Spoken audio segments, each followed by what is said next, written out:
So relation is a subset of Cartesian product. So relationல இப்ப என்ன பண்றோம்னா ஒரு செட் எடுத்துக்கிறோம். For example, so A எடுத்துக்கிறோம், B எடுத்துக்கிறோம். Aல வந்து ABCD, அதுக்கப்புறம் செட் ஆஃப் நேம்ஸ் எடுத்துக்கிறோம். So 1 2 3 4 5 நேம்ஸ் எடுத்துக்கிறோம். So இப்போ இது எப்படி நம்ம ரெப்ரசென்ட் பண்ணலாம்னா ஃபர்ஸ்ட் ஒன் வந்து இப்போ x, y னா x is a first letter of y. ஓகேவா? So x y. So இந்த x வந்து A க்கு belong, இந்த y வந்து B க்கு belong. அதே மாதிரி இப்ப இதை எப்படி எழுதுறோம்னா first one second one third one fourth one. So அது மாதிரி தான் நம்ம ரிலேஷன் எடுத்து எழுதணும். ஓகேவா? சோ ஏ ரெண்டு செட்ஸ் கொடுத்துருக்காங்களா, அதுக்கு இது ரிலேஷன் கொடுத்துருக்காங்க. அது எப்படி நம்ம ஒரு எக்ஸாம்பிள் கொடுத்துருக்காங்கன்னா ஃபர்ஸ்ட் ஏல இருந்து ஆமன் போகுது, ஏல இருந்து ஆன்கிட் போகுது, ஏ பில இருந்து பல்ஜிந்தருக்கு போகுது, அதுக்கப்புறம் சில இருந்து சாண்டுக்கு போகுது. ஓகேவா? சோ அப்போ ஏல இருந்து ரெண்டு பேருக்கு போகுது, பில இருந்து ஒருத்தருக்கு, சில இருந்து ஒருத்தருக்கு. புரியுதா? சோ இப்ப இந்த ரிலேஷன் வந்து ஆரோ யூஸ் பண்ணி ரெப்ரசென்ட் பண்ணோம்னா அதுக்கு பேர் ஆரோ டயக்ராம்னு சொல்லுவோம். சரியா? சோ இப்ப இந்த ஏல இருந்து ரெண்டு பேருக்கு போச்சா, ஆமன் ஆன்கிட், பில இருந்து பல்ஜிந்தருக்கு, சில இருந்து சாண்டுக்கு. சோ அதுதான் நம்ம ரெப்ரசென்ட் பண்றோம். புரிஞ்சுக்கிட்டியா?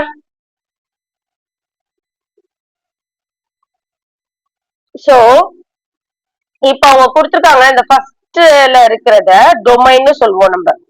சோ இந்த ஃபர்ஸ்ட் இங்க இருக்கு பாரு, இந்த ஏ பி சி, இந்த ஃபர்ஸ்ட் இருக்கிறது டொமைன்னு சொல்லுவோம். அதனால்தான் நம்மளுக்கு மொத்தம் என்னென்ன இருக்கு, ஏ பி சி.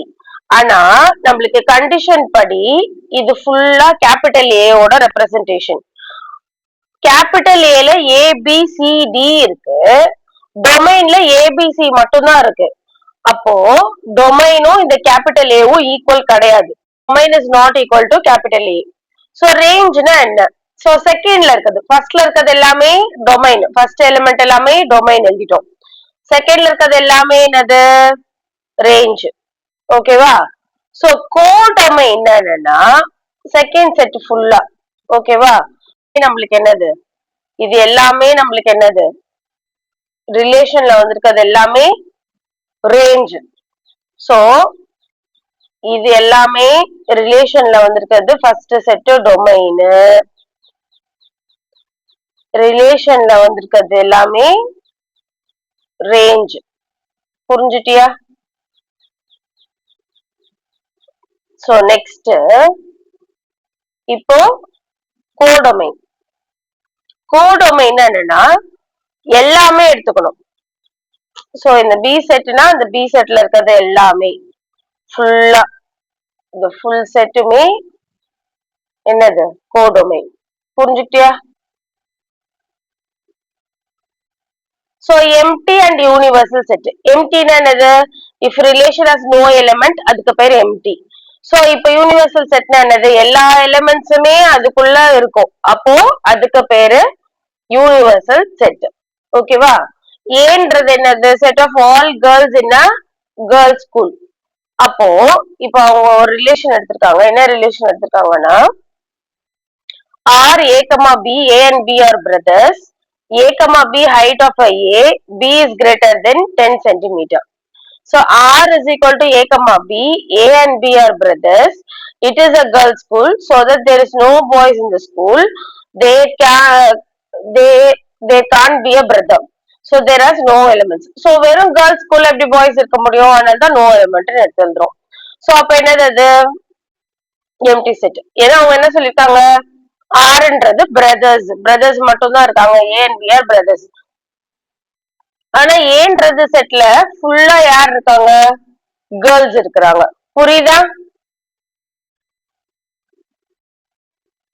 சோ இப்ப ஆர் டேஷ் அவங்க என்ன கொடுத்திருக்காங்க, height of both A and B is greater than 10 சென்டிமீட்டர்னு கொடுத்திருக்காங்க.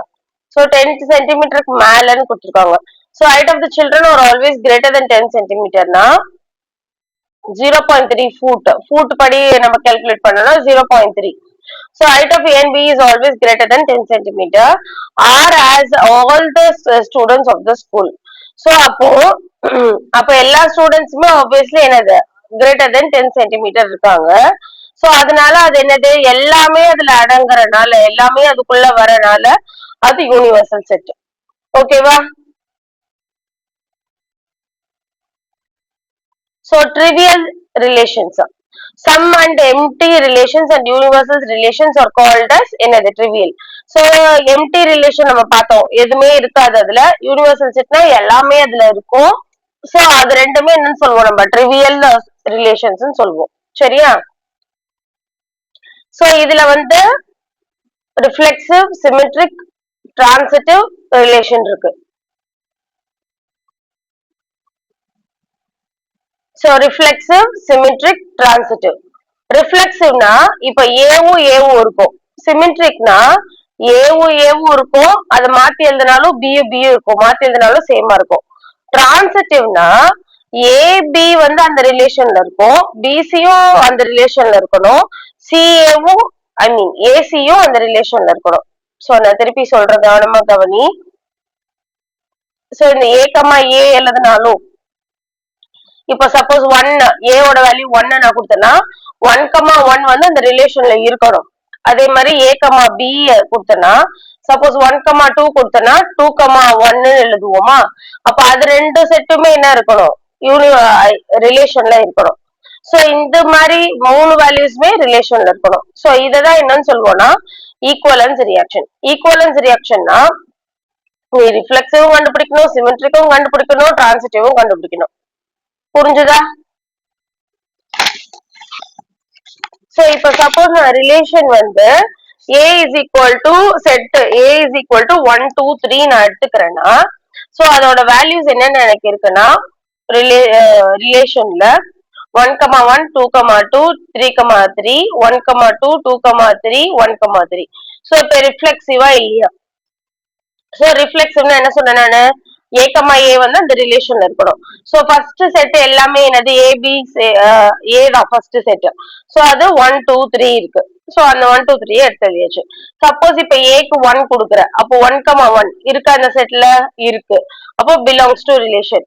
நெக்ஸ்ட் 2 கொடுத்து பாரு, 2,2 2,2 இருக்கா? இருக்கு. நெக்ஸ்ட் 3,3 இருக்கா இந்த செட்ல? இருக்கு. சோ எல்லாமே நம்மளுக்கு பிலாங்ஸ் டு ஆர். சோ அது ரிஃப்ளெக்சிவ். ஓகேவா?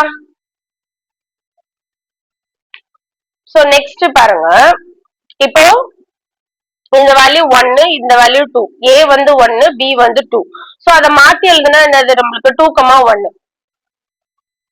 இந்த 1,1 2,1 இதுல இருக்க பார்க்கணும். இந்த 1,2 இருக்கா? இருக்கு. அதே மாதிரி 2,1 இருக்கா? இல்ல. அப்போ இல்லன்றனால நாட் சிமெட்ரிக். ரைட்டா? நெக்ஸ்ட் அதே மாதிரி ஒரு வேல்யூ அப்ளை பண்ணி பார்க்க போறோம். 1,2. சோ ஏபி வந்து ஏவோட வேல்யூ வந்து 1, பியோட வேல்யூ வந்து 2, சியோட வேல்யூ வந்து 3. சோ 1,2 எழுதியாச்சு. அதுக்கப்புறம் பிசிக்கு 2,3 எழுதியாச்சு. நெக்ஸ்ட் ஏசிக்கு 1,3 எழுதியாச்சு. சோ இப்போ இது மூணுமே நம்மளுக்கு அந்த செட்ல இருக்கான்னு பார்க்கணும். 1,2 2,3 1,3. ஓகேவா? சோ இங்க பாரு 1,2 இருக்கு, 2,3யும் இருக்கு, 1,3யும் இருக்கு. சோ எல்லாமே இருக்கு. அப்ப அது என்னது? அது டிரான்சிட்டிவ். சோ என்னென்ன நம்மளுக்கு கிடைச்சது? ரிஃப்ளெக்சிவ் கிடைச்சது, டிரான்சிட்டிவ் கிடைச்சது, ஆனா சிமெட்ரிக் மட்டும் கிடையாது, இல்ல அப்படின்னு எடுத்து எழுதுறோம். புரியுதாமா?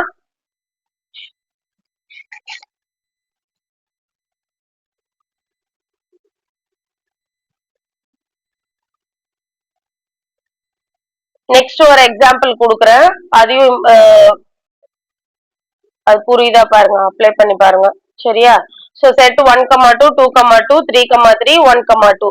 சோ அது எப்படி ரிஃப்ளெக்சிவா, சிமெட்ரிக்கா, டிரான்சிட்டிவா அப்படின்றத கண்டுபிடிக்கணும். சரியா?